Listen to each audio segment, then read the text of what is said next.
Hey guys, hello everyone. Polity in governance constitution of India का session लेके मैं आप लोगों के लिए यहाँ हाजिर एसएससी एमटीएस के लिए। दोस्तों, इकोनॉमी, इंडियन इकोनॉमी और जनरल साइंस एंड टेक मुझे करवाने का बिल्कुल टाइम नहीं है। बस कल का दिन बचा है और लोगों के पेपर्स शुरू हो जाएंगे एसएससी एमटीएस के। लेकिन ठीक है, पॉलिटी का एक सीरीज़ करवा दे रही हूँ जिसमें कंप्लीट तो नहीं हो सकेगा, लेकिन कुछ हद तक इम्पॉर्टेंट क्वेश्चन करवाने की कोशिश कर रही हूँ। ठीक, तो वीडियो को, किसी भी सेशन को जो मैं बनाती हूँ उस सेशन को मिस मत किया करें, लास्ट तक सुने, बहुत ध्यान से सुने। और प्लीज़ जो नए लोग हैं वो चैनल को ज़रूर सब्सक्राइब कर लें, जिससे कि आपको कंप्लीट, एक तो आपको सटीक प्लेटफॉर्म मिल जाए और तमाम कंटेंट की बेहतरीन जानकारी मिले, और डेली अपडेट्स के लिए नोटिफिकेशन ऑल पे रखें। चलिए पहला क्वेश्चन लेते हैं। क्वेश्चन है संविधान के द्वारा, एक मिनट, हाँ, वोट देने की आयु को 21 से 18 वर्ष किस संवैधानिक संशोधन के द्वारा किया गया था? 21 से 18 वोट देने की आयु को किस संवैधानिक संशोधन के द्वारा किया गया था? तो 61वें, ये 1989 में हुआ था। 61वां संविधान संशोधन था। और ये भी क्वेश्चन आता है कि किस अनुच्छेद के द्वारा ये, मतलब किस अनुच्छेद का संशोधन हुआ था इसमें? तो 326। जी हाँ, राइट टू वोट है 326 में, याद रखना। नेक्स्ट क्वेश्चन है, हमारे मौलिक अधिकार किस देश से लिए गए हैं? यानी फंडामेंटल राइट्स किस देश से लिए गए हैं? तो लिए गए हैं कहाँ से? यूएसए से। फंडामेंटल ड्यूटीज़ कहाँ से लिए गए हैं? तो ये भी लिए गए हैं रूस से। और हमारी समवर्ती सूची कहाँ से ली गई है? तो ये ली गई है ऑस्ट्रेलिया से। और इसकी प्रस्तावना की भाषा कहाँ से ली गई है? ऑस्ट्रेलिया से। आपातकालीन शक्ति कहाँ से ली गई है? जर्मनी से। और राष्ट्रपति की आपातकालीन शक्तियाँ और केंद्रीय सूची एवं राज्य सूची का स्ट्रक्चर कहाँ से लिया गया है? तो कनाडा से। कुछ चीज़ें मैंने आपको बताने की कोशिश की है, ठीक है। नेक्स्ट क्वेश्चन है कि संवैधानिक, हमारा भारत का संवैधानिक प्रधान कौन होता है? तो राष्ट्रपति। जी हाँ, भारत का संवैधानिक प्रधान होता है राष्ट्रपति, याद रखना। भारत का प्रथम नागरिक भी अगर पूछा जाएगा तो कौन है? प्रेसिडेंट ऑफ इंडिया, याद रखना। और ये पूछा जाता है कि राष्ट्रपति किस सदन का सदस्य होता है? तो कि दोनों में से, ना लोकसभा का सदस्य होता है ना राज्यसभा का। राष्ट्रपति दोनों सदन में से किसी का भी सदस्य नहीं होता है, ये याद रखना। नेक्स्ट क्वेश्चन है, हाल ही में अभी, सॉरी, करंट अफेयर ही पढ़ाने की आदत नहीं जाती। क्वेश्चन है, लोकसभा अध्यक्ष अपना त्यागपत्र किसको देते हैं? तो लोकसभा उपाध्यक्ष को। जी हाँ, जब लोकसभा अध्यक्ष त्यागपत्र देंगे अपना, तो वो लोकसभा के उपाध्यक्ष को देंगे, और लोकसभा उपाध्यक्ष जब त्यागपत्र देंगे तो वो अध्यक्ष को देंगे, याद रखना। मैं से कोशिश कर रही हूँ कि कुछ क्वेश्चन करवा सकूँ इम्पॉर्टेंट वाले, लेकिन कंप्लीट नहीं करवा सकती क्योंकि इतना बहुत बड़ा कोर्स है। वो तो सिलेबस वाइज ही पढ़ा सकूंगी, जैसे हिस्ट्री पढ़ा रही थी, ठीक है।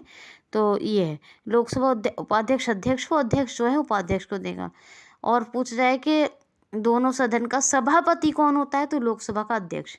जी हाँ, जब राज्यसभा और लोकसभा का संयुक्त सेशन होगा तो उसमें जो सभापति होगा वो कौन होगा?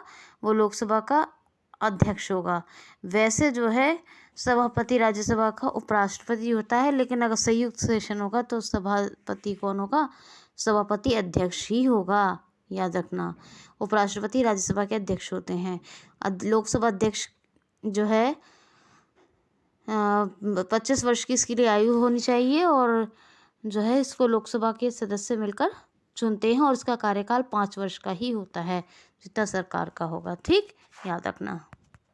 क्वेश्चन है, भारतीय संविधान में समाजवादी एवं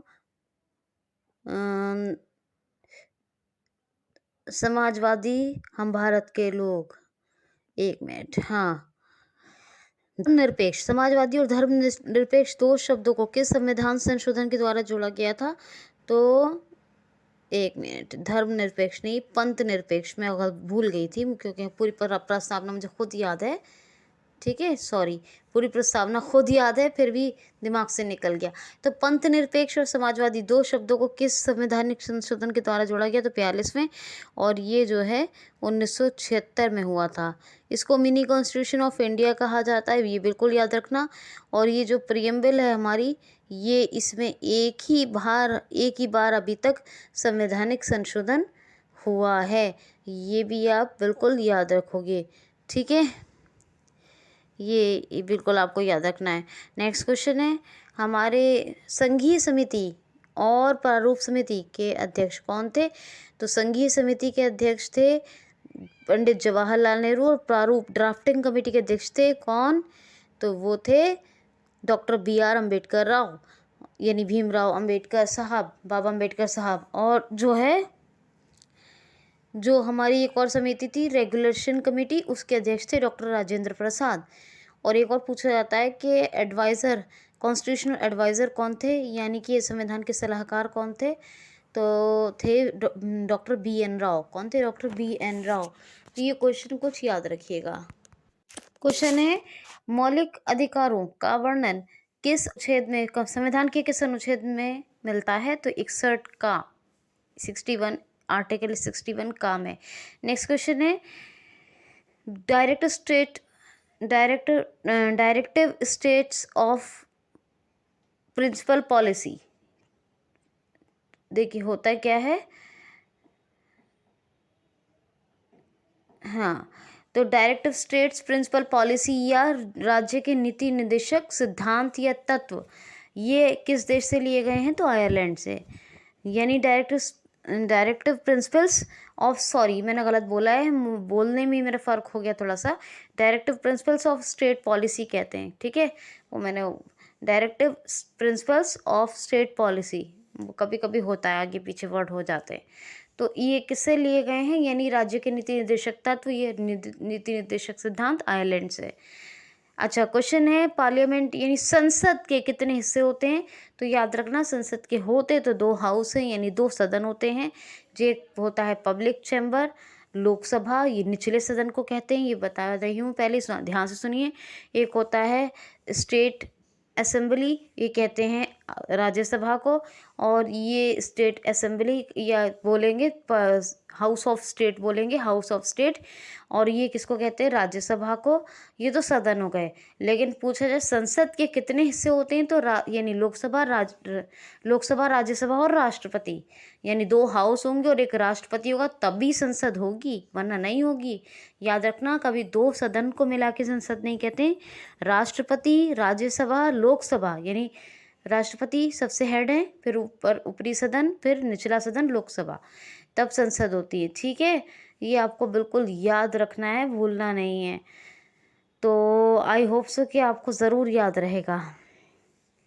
ठीक, और बताती हूँ मैं आपको, एक सेकेंड सुनिए। नेक्स्ट क्वेश्चन है, भारतीय यानी अपने इंडिया के पहले लोकसभा अध्यक्ष कौन थे? तो गणेश वासुदेव मावलंकर, GV मावलंकर, याद रखना है।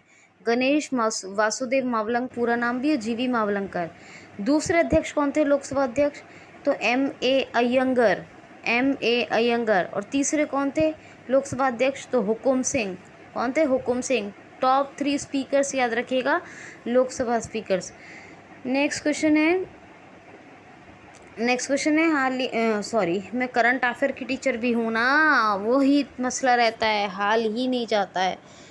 ठीक है, क्वेश्चन है कि दल बदल कानून किस संवैधानिक संशोधन द्वारा पारित किया गया था और किस अनुसूची में ये मौजूद है?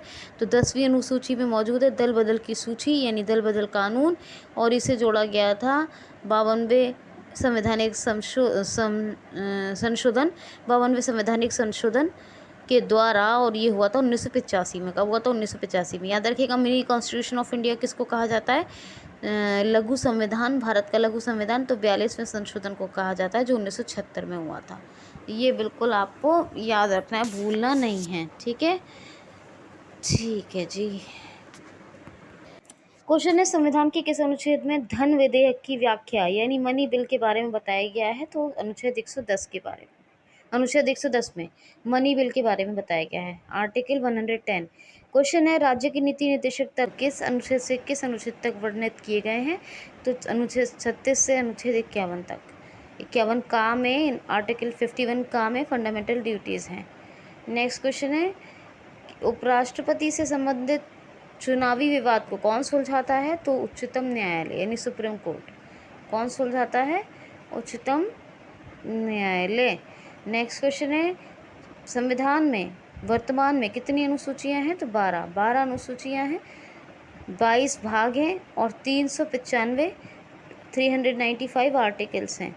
जबकि जब भारतीय संविधान वजूद में आया था तब 8 अनुसूची थी, लेकिन भाग 22 ही थे और आर्टिकल नहीं ये 395 ही थे, यानी अनुच्छेद कितने थे? 395 थे। जो आज की डेट में पार्ट्स को जोड़ के देखा जाए तो 450 तो बन गए हैं, लेकिन फिर भी 395 है, क्योंकि भागों को लगाया जाए अनुच्छेद के अतिरिक्त भाग जोड़े गए हैं इनमें का, ए, डी, बी ऐसे, तो 450 है, लेकिन वैसे 395 जितने थे उतने ही हैं, बस 4 अनुसूचियाँ जुड़ी हैं। ठीक है, ये याद रखना, बिल्कुल भूलना नहीं है। राइट टू लिबर्टी किस में दिया गया है? राइट टू लिबर्टी किस में दिया गया है? मतलब किस आर्टिकल में राइट टू लिबर्टी स्वतंत्रता का अधिकार दिया गया है? तो आपको पता होना चाहिए किससे दिया गया है। मैंने आपको बहुत बार तो नहीं बताया, चलिए अभी सुनिए। आर्टिकल 19 टू आर्टिकल 20 स्वतंत्रता का अधिकार है अनुच्छेद 19 से लेकर अनुच्छेद 22 तक। कितना? अनुच्छेद 19 से लेकर अनुच्छेद 22 तक, यानी आर्टिकल 19 टू आर्टिकल 22। ठीक है। क्वेश्चन है संसद के दोनों सत्रों में कम से कम कितने दिन का गैप होना चाहिए, यानी वक्फा होना चाहिए? तो ज़्यादा से ज़्यादा चले करते हैं इस क्वेश्चन को। संसद के दोनों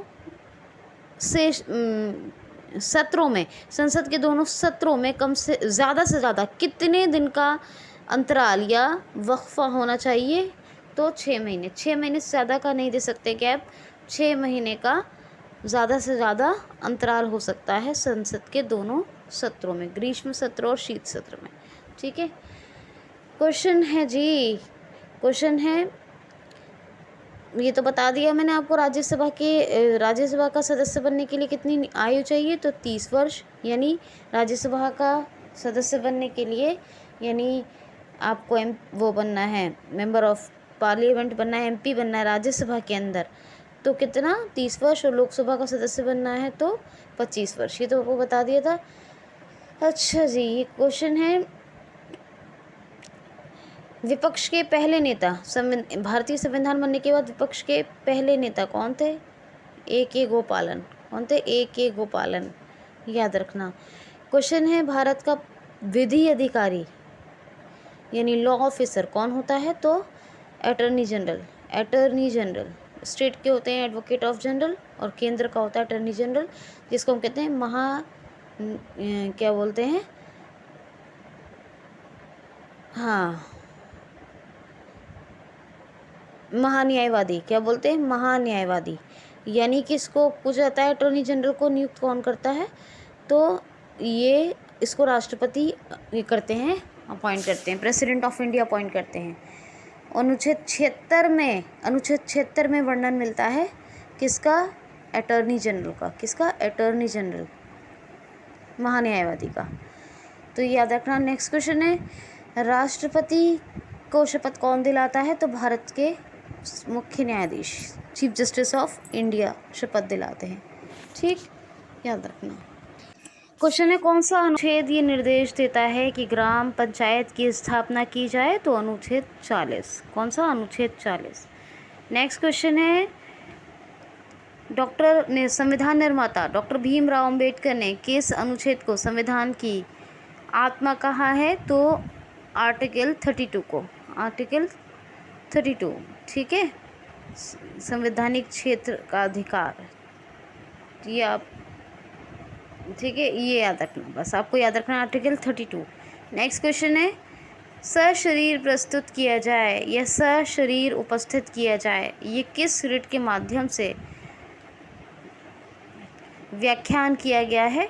तो बंदी प्रत्यक्षीकरण। होता क्या है, जब किसी को अरेस्ट किया जाता है तो उसकी चार्जशीट बनाई जाती है, पुलिस उसको अरेस्ट कर लेती है, चार्जशीट बनाती है और 24 घंटे के अंदर उसको मजिस्ट्रेट के सामने प्रस्तुत करना होता है। तो उसमें लिखा हुआ है सशरीर उपस्थित किया जाए, ये प्रस्तुत किया जाए किसके सामने? मजिस्ट्रेट के। तो ये बंदी प्रत्यक्षीकरण।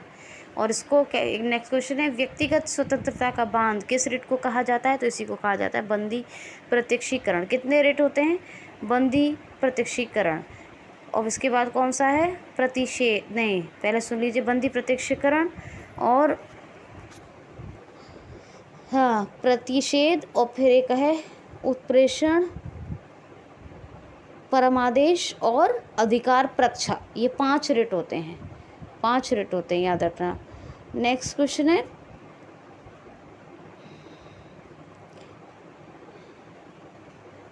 हाँ नेक्स्ट क्वेश्चन सुनिए।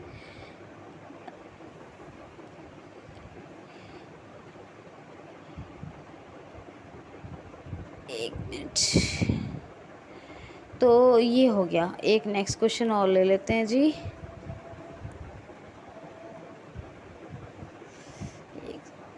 एक मिनट, बस एक सेकेंड। हाँ, समानता का अधिकार किन अनुच्छेद में व्याख्यान के समानता के अधिकार का व्याख्यान किन अनुच्छेदों में है? किन अनुच्छेद में है? तो अनुच्छेद 13 और अनुच्छेद 14। यानी कि इसमें है, ये है इक्वलिटी बिफोर लॉ आर्टिकल 13 और equal protection of the law. यानी इक्वलिटी बिफोर लॉ उसका मतलब कानून के सामने कानून के समक्ष समानता, ये आर्टिकल 13 या 13। और equal protection of the law यानी कानून का समान संरक्षण, equal protection of the law, ये किस में है? तो आर्टिकल 14 में। तो दोस्तों इतना आप याद रखिए, ये कोई कंप्लीट तो नहीं है, बस एक मामूली सी आपके लिए छोटी सी हेल्प है, ठीक है। लाइक कमेंट ज़रूर करें और वीडियो को देखने के बाद शेयर ज़रूर कर दिया करें, ठीक है, ज़रूर कर दिया करें। अब आपको ये और देख के जाना है, मैं आपको बता देती हूँ क्या, comptroller of editor general CAG, ठीक, याद रखना। तो ये इनका किस आर्टिकल में है, ये सब देख के जाना। छोटे छोटे क्वेश्चंस हैं, ये देख के जाना। अब तो टाइम नहीं है, खैर मैंने करंट अफेयर लास्ट तक पढ़ाया इसलिए, वरना मैं आपको अब पूरा सिलेबस करवाऊंगी ना, उसकी मज़ेदारी और ही है। ये तो मैंने बस आपको एज ए हेल्प थोड़े से क्वेश्चन करवा दिए। तो वीडियो को शेयर कीजिए, कल देखिए, हो सकता है कल मिले, फिर वरना मैं 2 दिन की छुट्टी पर रहूँगी। जब तक मैं छुट्टी पर रहूँगी आपको सब कुछ अपना पुराना रिवाइज़ कर लेना है। कोशिश रहेगी मेरी कल मिल सके, वरना मैं फिर सिर्फ 6 को तो मिलेंगे ही, मगर अगर कल नहीं मिले तो 4-5 की छुट्टी पर रहूँगी, नहीं तो फिर 6 अगर कल मतलब आपके सामने आई मैं कुछ सिलेबस लेकर, तो फिर हम लोग सिर्फ 5 की छुट्टी पर रहेंगे, और हो सका तो 6 की, वरना तो नहीं। सिर्फ 2 दिन की छुट्टी लूँगी, चाहे 4-5 की या 5-6 की। आजकल थोड़ा बिजी शेड्यूल है, इसीलिए आपको पॉलिटी के बहुत कम क्वेश्चन करवाए, अदरवाइज़ बहुत ज़्यादा करवाती है ना। और हम मॉडर्न हिस्ट्री ख़त्म करके अब जल्दी से पॉलिटी पे आने ही वाले हैं, लेकिन थोड़ा सा पॉलिटी का और देख लीजिएगा, टाइम तो है नहीं वैसे, और मैं सिलेबस वाइज करवाऊंगी, तो आपको कोई परेशानी होने वाली है ही नहीं, ठीक है। चलिए मिलते हैं नेक्स्ट सेशन में, कल मिलते हैं इंशाल्लाह। Thank you so much, thanks for watching.